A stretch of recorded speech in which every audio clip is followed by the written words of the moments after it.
pranoj kushtet e protestit. Ndërkohë, po dëmtohet imazhi i kësaj qeverie, i kryeministrit Rama përpara faktorit të ndërkombëtar, sikundër ju e keni parë, gjithë e kemi përcjell. Kjo protest ka qenë shumë në vëmendjen e mediave ndërkombëtare, që nga nisja e deri në ditën e sotme. Madje eurodeputet janë bashkuar protestuesve, kanë mbajtur fjalime.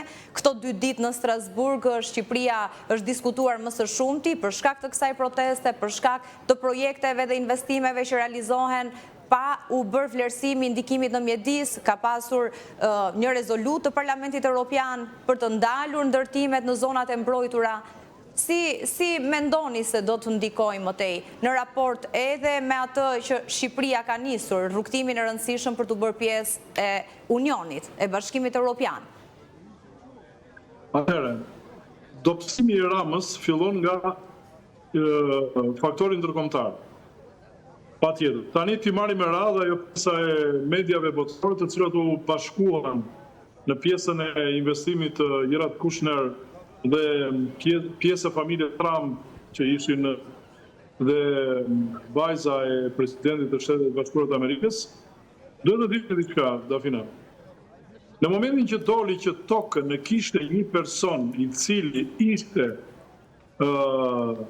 një pjesëtar i akuzuar dhe i dënuar si shtuhet nga drejtësia italiane me Sacra Corona Unita, gjithë media botërore u hodh në sulm, duke parë që kjo ishte një krijesë pjesa e Venecit dhe një dëshirë për të sjellë investitor e familjes Trump që ishte Gerhard Kushner dhe Ivanka Trump, dhe kjo situatë e cila po përdorej në pjesën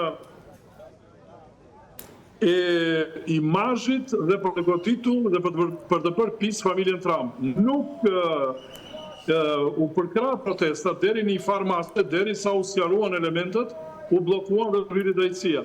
Nga këtë moment nuk merret më njëri me protestën e Tiranës.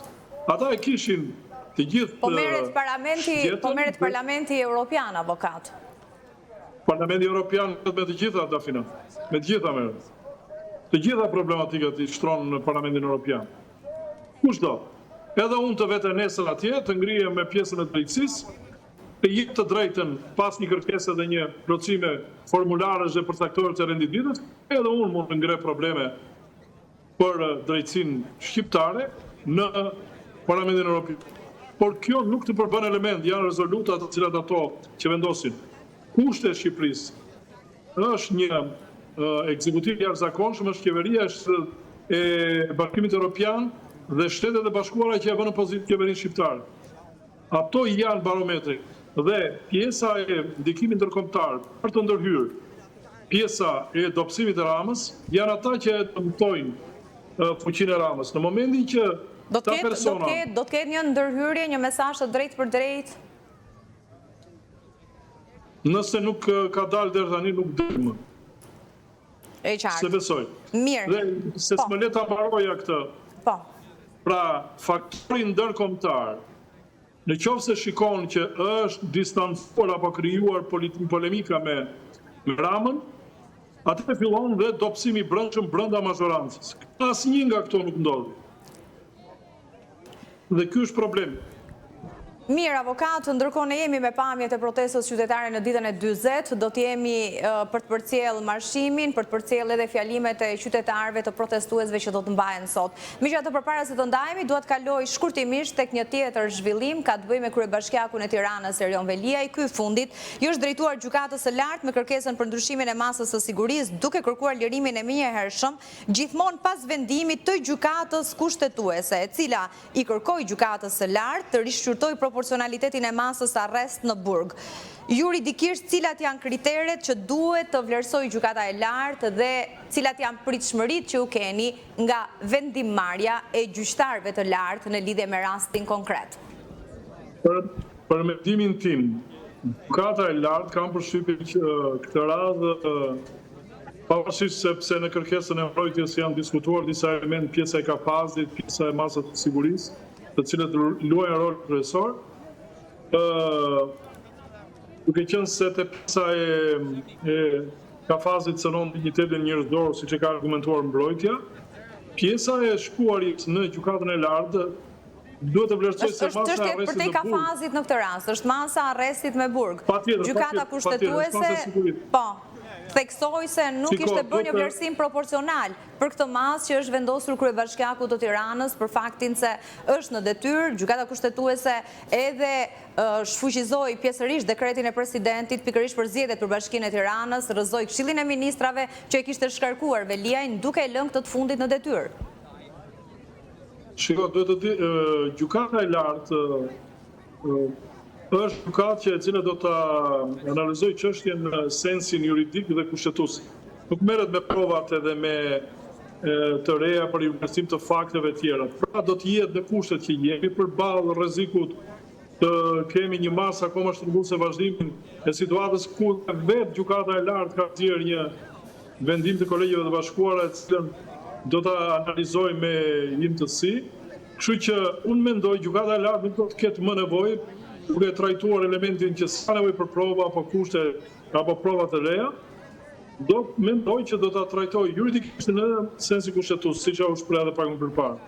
Mendoj që do të kemi një zvendësim të masës, unë mendoj këtë radhë që do të kemi një zvendësim të masës. Do të realizohet shpejt seanca, sot është hedhur shorti, është caktuar edhe gjyqtari për çështjen. Po, është caktuar, mos gabojmë, zoti Panda.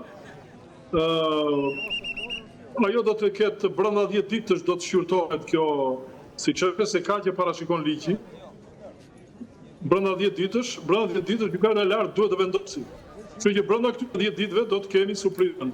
Por mendimin tim probabiliteti i mundshëm është dalja e Erlion Veliajit me detyrim paraqitje, pavarësisht se kemi një detyrim themeli apo dhe kushtet të cilët ai plotson që është pjesë e kryetarit të bashkisë, mund të me kryetarë dhe tjera, por që mendoj që gjykata e lartë në këtë rast do të analizojë që jemi përballë asaj të cilët është diskutuar pjesa e arrestit në burg apo detyrimi me paraqitje. Kështu që arrestpije nuk do të kemi, por do të kemi ose detyrim paraqitje ose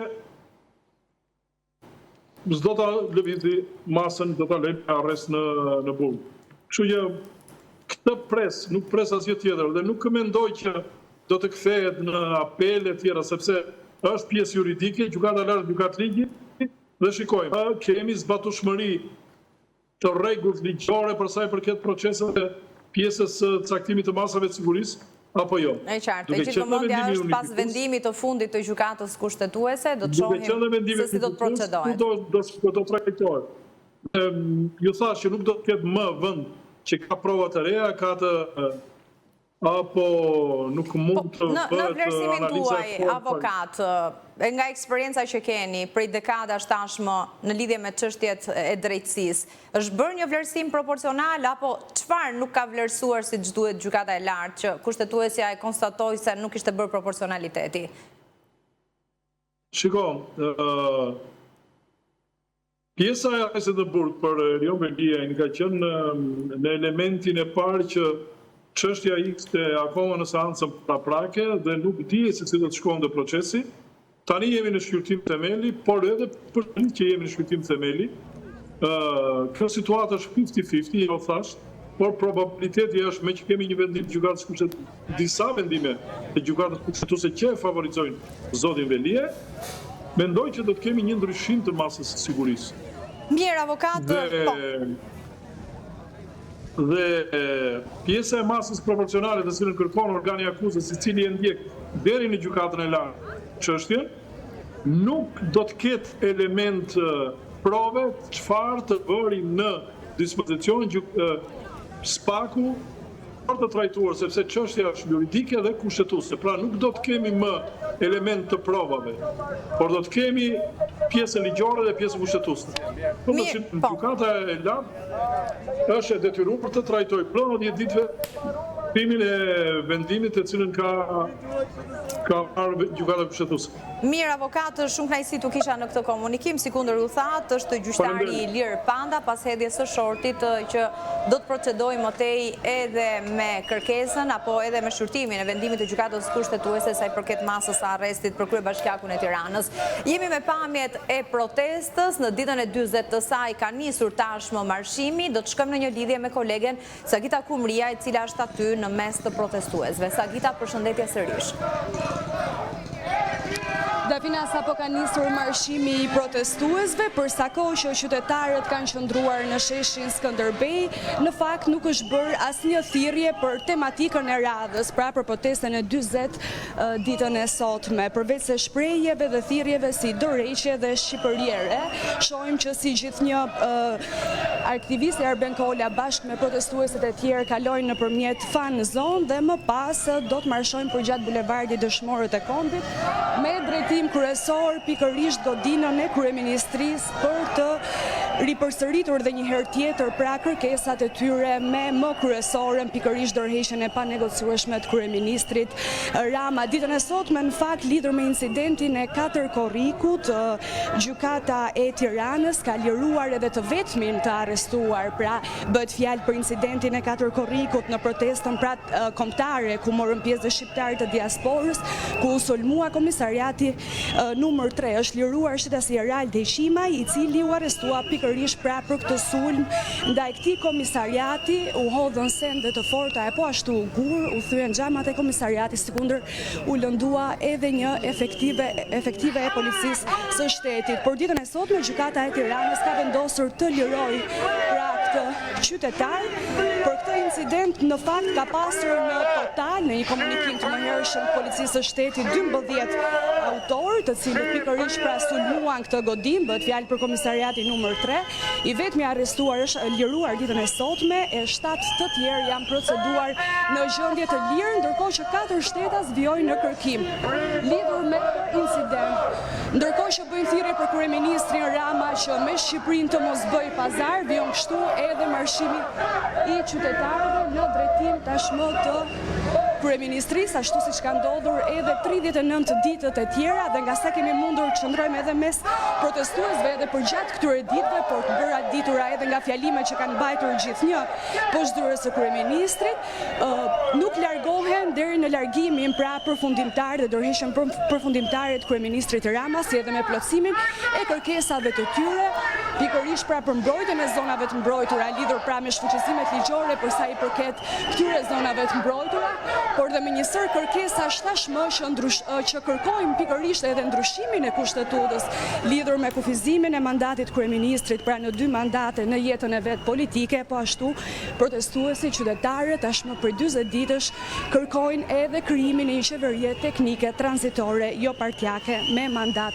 1 vjeçar, siç e thamë edhe më herët, në fakt është bërë e ditur, le të themi, ose thirrja për mbajtjen e një kuvendi kombëtar popullor, po nuk dihet se sa do të ndodhë dhe sa do të jetë dakordësimi për këtë, pasi kjo është një kërkesë në fakt që është bërë prej ditësh. Ka pasur ende nuk ka një zhvillim në këtë takime Sagita të grupit të punës, takime që kanë zgjatur për disa orë, megjithatë ende nuk është konkluduar, ndoshta do të ketë takime në vijim, sepse pritet që aty të ketë një përfaqësi prej 300 qytetarësh, aktivistësh, ekspert, akademik, e ndoshta përzgjedhja, duke qenë se kësaj proteste janë bashkuar qytetarë me bindje të ndryshme, me përkatësi të ndryshme, ndoshta edhe këto pa diskutim janë vështirësitë. Megjithatë, nismëtarët kanë bërë me dije se do ta finalizojnë edhe kuvendin kombëtar, por pavarësisht asaj që po ndodh në protestë, në shesh kryeministri Rama, ti sikundër e përmende, vijon të jap intervista në prestigjioze ndërkombëtare e të theksojë që jo vetëm nuk e konsideron dorëheqjen, por të etiketojë në mënyra nga më të ndryshmet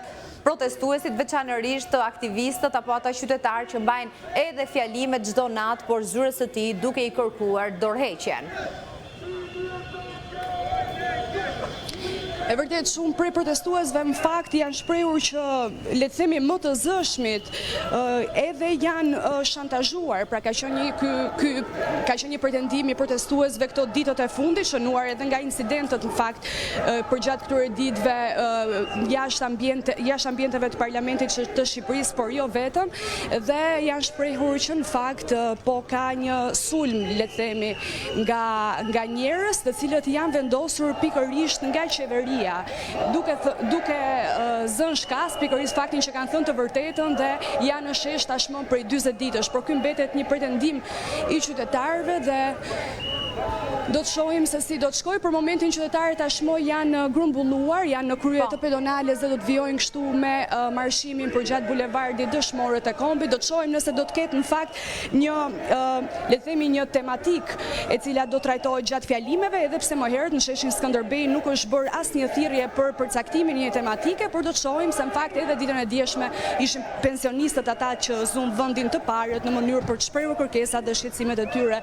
Do të shohim se si do të vijojë ditën e sotme dhe se çfarë itinerari do të rezervoj protesta sot në lidhje me marshimin në rrugët e kryeqytetit. Po, do ta përcjellim hap pas hapi Sagita, pra janë dalur në hyrje të pedonales edhe për të rreshtuar ata që mbajnë flamu i kuqezi për t'i prirë këtij marshimi në ditën e 40 të protestës, teksa një pjesë tjetër e qytetarëve po e ndiqnim më herët në pamje. Do ta kemi pas pak, janë bërë gati tashmë përpara kryeministrisë edhe me podiumin e improvisuar. Por çfarë ndodh me kryeministrin Rama, ndërkohë nga ana tjetër, në një intervistë që ka dhënë për CNN-in turk, ku në fakt ka folur edhe për rezultatet e samitit të NATO-s që u zhvilluan në Turqi, marrëdhëniet mes Shqipërisë e Turqisë, situatën në Ballkan, është ndalur edhe tek atletet e tij të bardha që kanë tërhequr vëmendjen edhe në foton zyrtare. Janë më komode se këpucët klasike, është shprehur kryeministri Rama.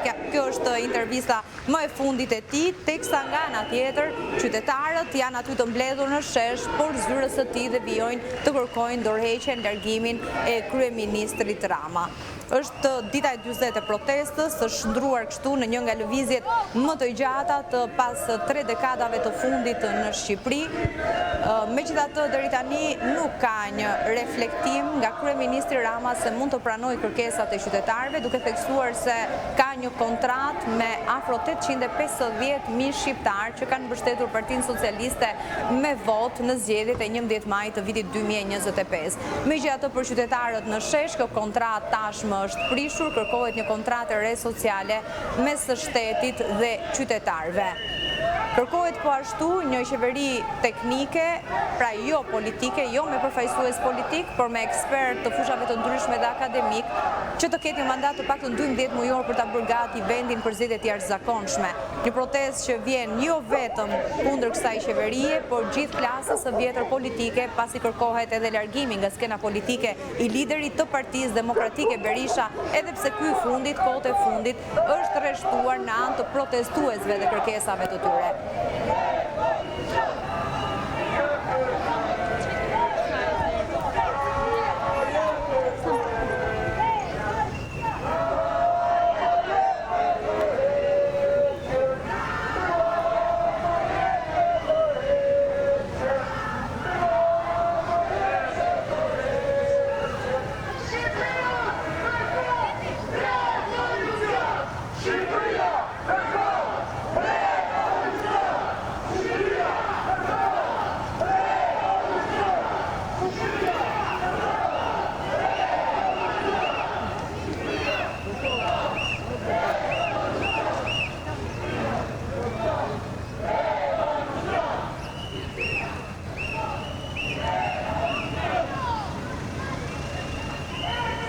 Mirë, jemi me pamjet e protestuesve. Dua të theksoj që një natë më parë, edhe gjatë fjalimeve të protestuesve, u evidentua fakti se ishin ndaluar në kufi zyrtar të Vlend, të cilët kishin udhëtuar nga Maqedonia e Veriut në drejtim të Shqipërisë. Në fakt, sot ka pasur një sqarim të situatës nga drejtori i përgjithshëm i policisë Hitaj, i cili sqaroi se janë paraqitur 4 shtetas në Qaftan me qëllim për të kaluar në kufi. 3 prej tyre, tha drejtori, ishin me pasaporta diplomatike.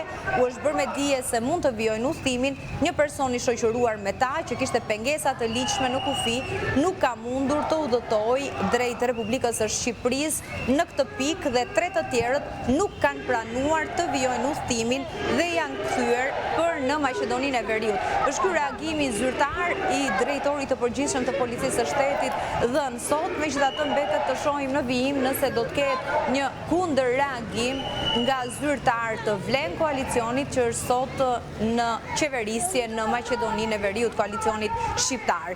Mirë, janë tashmë duke mbritur pikërisht aty ku është ngritur edhe podiumi për të mbajtur fjalimet e ditës së sotme, ditës së 40 të protestës qytetare, kanë bërë me dije se të shtunën, pra këtë të shtunë pas 2 ditësh do të jetë një tjetër protestë kombëtare. Pritet të ketë edhe pjesëmarrje të shqiptarëve të diasporës, këta të fundit e kanë mbështetur që në nisje protestën, madje kanë zhvilluar edhe protesta në kryeqytete të ndryshme të Bashkimit Evropian, të vendeve ku ata jetojnë, madje deri në Shtetet e Bashkuara të Amerikës. Vijojnë thirrjet, Rama në burg, Berisha në burg, Rama i jep dorëheqjen,